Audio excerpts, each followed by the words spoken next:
মানুষ ঘর ঘর করে গলা শুকায়। আসলে ঘরের মানুষই যদি আপন না হয়, সেই ঘরের আর কি মূল্য থাকে? হ্যালো এভরিওয়ান, আসসালামু আলাইকুম।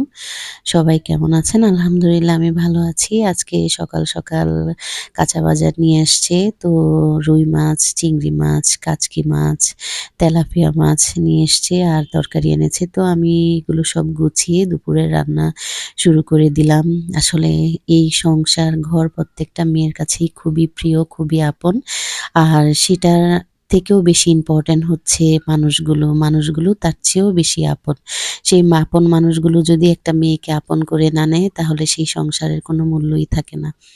তো আজকে দুপুরের রান্নাবান্নাগুলো আমি যা, যা করলাম, কুমড়া দিয়ে মাছ দিয়ে রান্না করলাম, শাক ভাজি করলাম আর হচ্ছে কাচকি মাছ ভুনা করেছি আর ডিম আনা হয়েছিল, ডিমগুলো ধুয়ে রেখে দিচ্ছি।